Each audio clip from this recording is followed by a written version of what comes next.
worship you.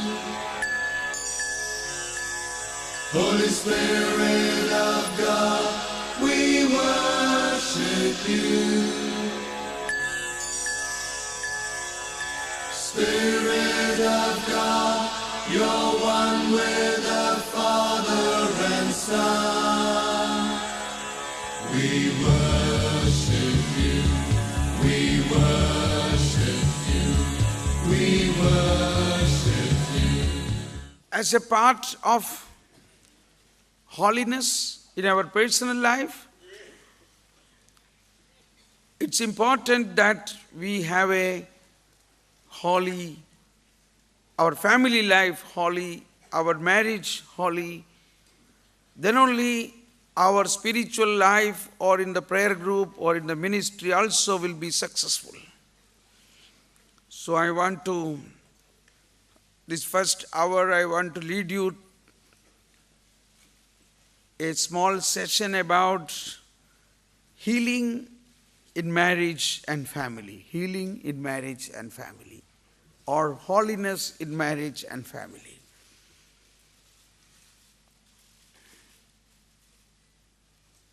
Earlier time, particularly in European countries, we can see there were many seminaries and convents. The church had initially focused on the formation of priests and religious primarily. Somehow at that time,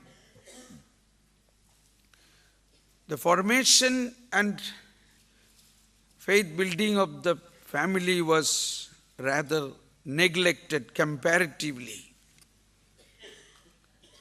The result was the faith level and the spiritual level of the families has gone down, down, down. And now the situation in Europe, the Christian and Catholic countries are so terrific that there are no families, there are no good married life. Coming to the point of healing in marriage and family, before I go into the scriptural or catechesis, I am now reminded of an example which happened in Bombay. Those days, maybe it was in 94 when I was giving a retreat somewhere in Vikhroli or Kanjurmarg, somewhere there. It was also a retreat like this, morning come and going home, evening. So by 4:30 the retreat was over. So one lady came to me and said, "Brother, please pray. Please pray for me." I said, "All right, I'll pray. What's your problem?" "That my divorce should take fast. It should happen fast. These priests are not doing anything, court is not doing anything. So many months I have filed the paper in the bishop house. They are not at all taking it up. What is this?" I said, "This is something I cannot pray. I cannot pray." Then only I realized there are certain things which we cannot pray. We have to pray for the will of God. This is not the will of God. You cannot pray? Yes, I cannot pray this. But since you have come here and you said all these things, I will pray. For what? I will pray so that you become united again. Oh, no, no, no, no, no. I don't want to live with that. I don't want to live. Terrible, she said, terrible. I cannot live, I cannot. We have 2 children.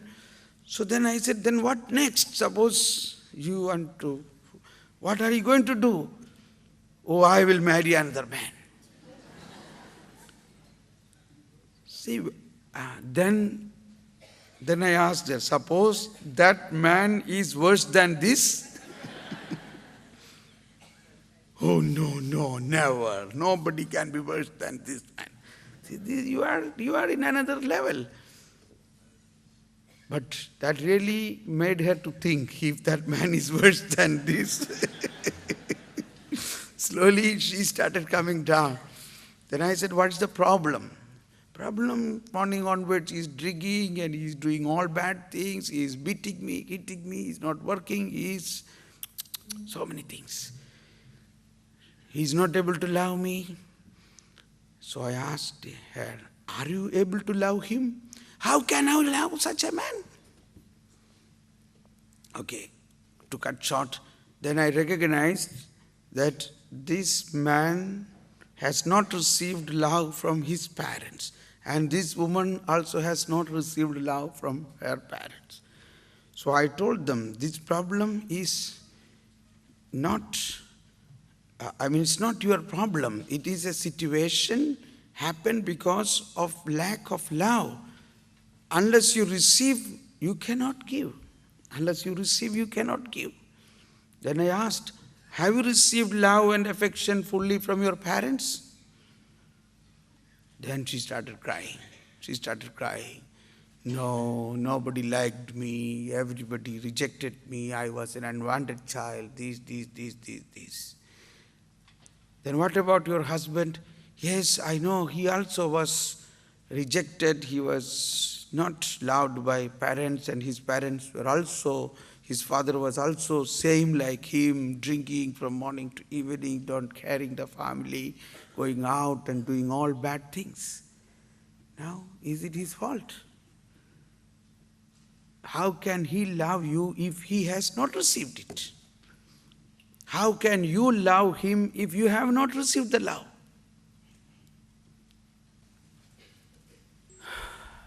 Then she said, so what to do now? We have to go to the fountain of love. Holy Spirit, the Holy Trinity is in you.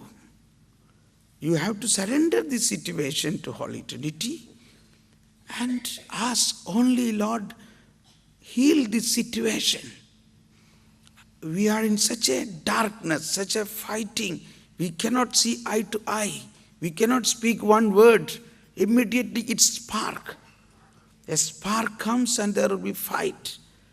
Lord, we surrender this situation. Then I asked her, see, now we are going to surrender this situation. And the Lord is going to heal this situation. Suppose he comes back, will you accept him?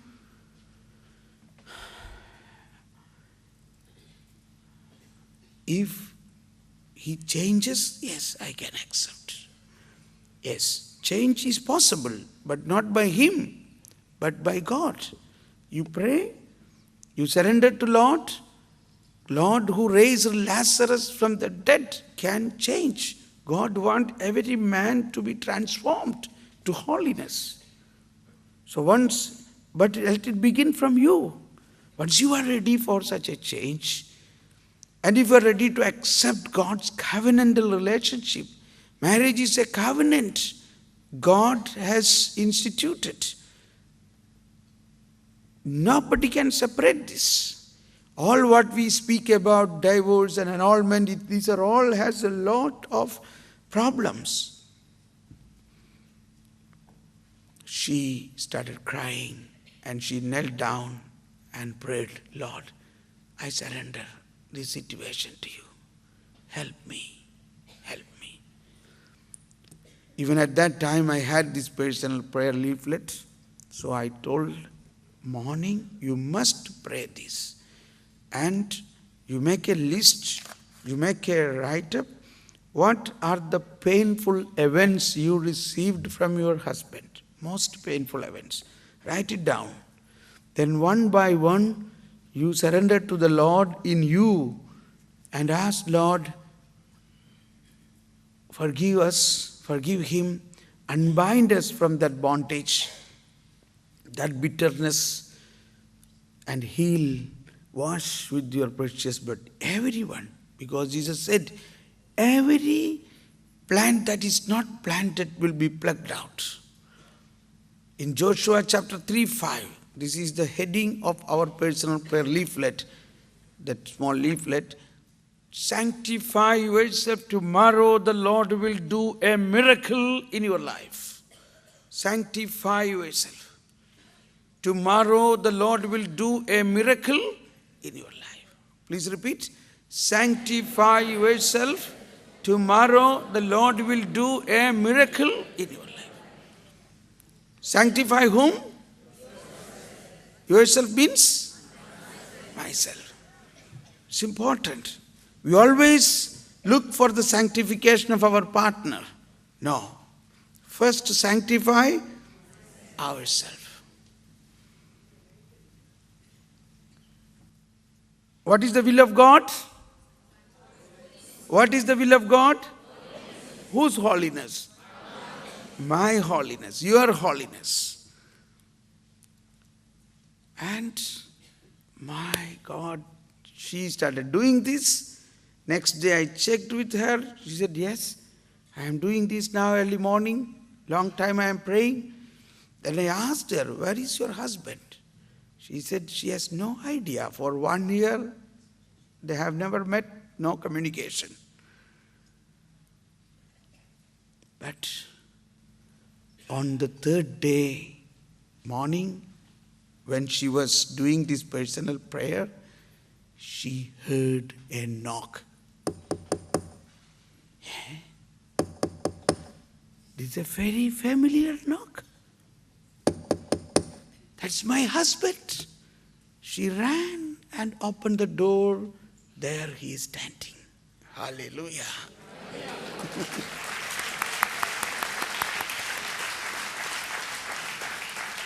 Sanctify yourself. Tomorrow the Lord will do a miracle. And 9 o'clock, they together came and met me. And she started telling the miracle has happened. Miracle has happened. And this man at the door knelt down and touched her feet and started asking pardon. Something has happened in him. And then I asked him when it began, how you felt something is happening in you. It was around 4 o'clock that first day. And it was exactly at that time she knelt down and surrendered to the Lord their relationship. Exactly at that time. And he felt immediately to go back to his wife. Even, see, sometimes people used to say, brother, you should give a talk to in-laws. You are only giving talk to husband and wife. You should give a talk to in-laws. Special talk. So I hope some of you are also in-laws. So now his father and mother said, no, don't go. Let her go. Forget about her. But he said, no, she is my wife, mother of my children.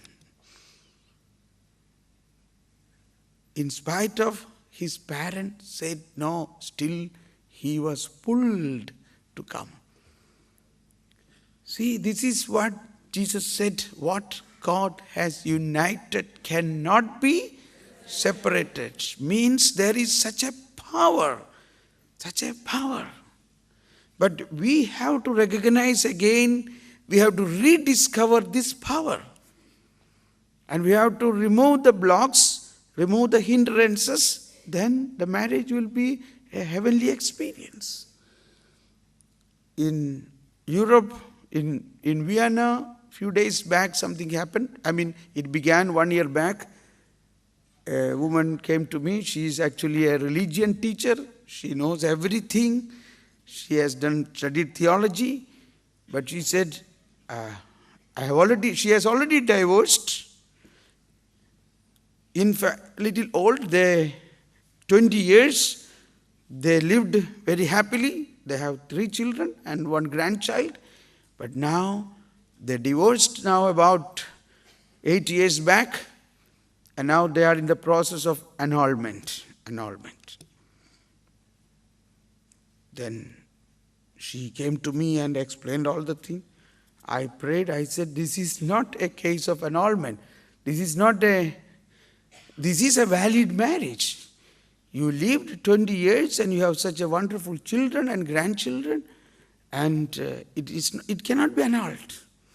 She said it's already in the process, annulment is going to happen. I said, I don't think it will happen. Then she started going away from me. Then, don't use your muscle power with God. God wants that you should unite. But she said, no, that man has become now Buddhist. He is now a Buddhist. He is no more a Catholic. Does it matter? In the church, a Catholic can marry a Buddhist or Mohammedan or a Hindu. It's no problem. So that is also blocked now. So she was taking I said, then I told her, can you ask him to talk to me? No, he will not talk. He hates Christians. He do not want to have any connection with Christians. But you simply give my telephone number and ask him that I said he must talk to me. You say this. Sometimes we have to use little pressure. I said means I want that he should talk to me. Okay, I will tell that. And he spoke to me. He said, he's a learned person, Dr. So-and-so. He said, Doctor, I want to meet you. Either I can come to you or you should come to me. So he said, I do not want to meet you. I said, but I want. No, I have no connection with Christians. But don't meet as a Christian. Let us meet as human beings.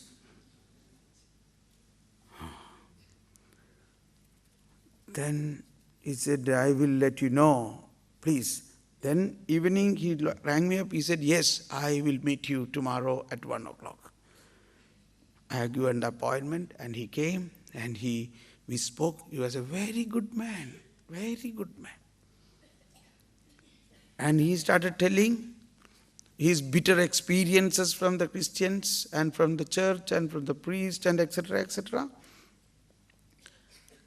And he said, now everything is over. I am no more a Christian. I am a Buddhist. I do not want this wife and children. I am peaceful. I live a peaceful life. So I said, no.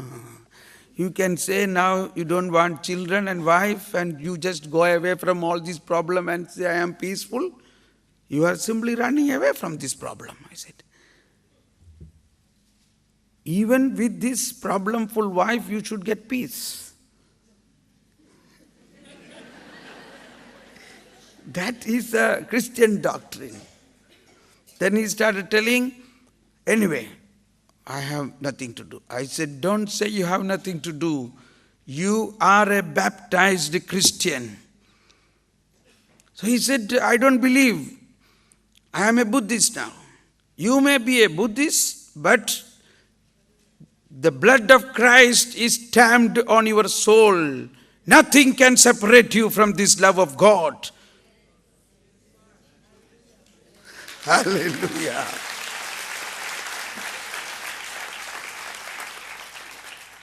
You may go away from Christ, but Christ will not go away from you. He will go behind you. He will take over you, and that is why you are here now. So I said, you can go, but Christ is with you wherever you go. You may reject him, but still he is with you. You cannot separate him. He died for you. He shed blood for you. Then he said, I have to understand this then in a more different way. Very nice man, you know. His whole convictions were totally different. I said, you cannot separate from Christ. You cannot. It is not our private matter. Then he said, give me some time. Let me think about it. Yes, you are welcome. I can meet you again. So he said he has now have to go to somewhere else in a Buddhist ashram in Thailand or somewhere. Then he'll come back after 1.5 months. So I gave him another appointment, and he came. Exactly that the appointment was given in an adoration center. We have many adoration centers in Austria. And exactly at that time, I had to go away for some very urgent work. I cannot avoid that. It's very unusual. But so I left a message with my secretary there that you talk to him, and as soon as he comes, please get me on the line. I will also talk to him. Then I told, I'm sorry, I will be late. Please wait there. But he came exact time. I could not reach there. 1 hour over, 2 hours over, our car was stuck up in a big traffic jam. We cannot manage. 3 hours over. And he went away with a note. He said, I thank God that you did not come. But I met many people, and I also met the Lord. Hallelujah.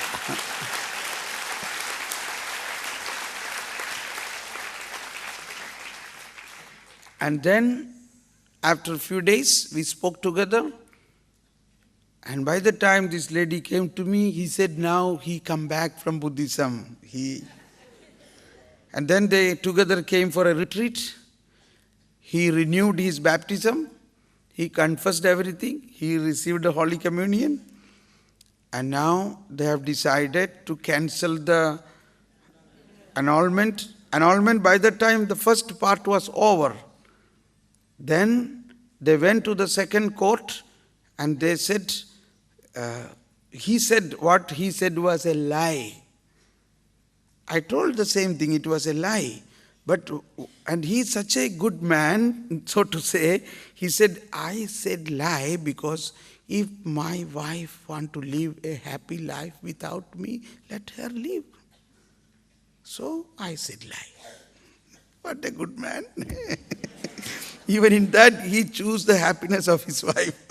Now she's telling, why you told this now? You could have told this at that time. All right. Now they are together.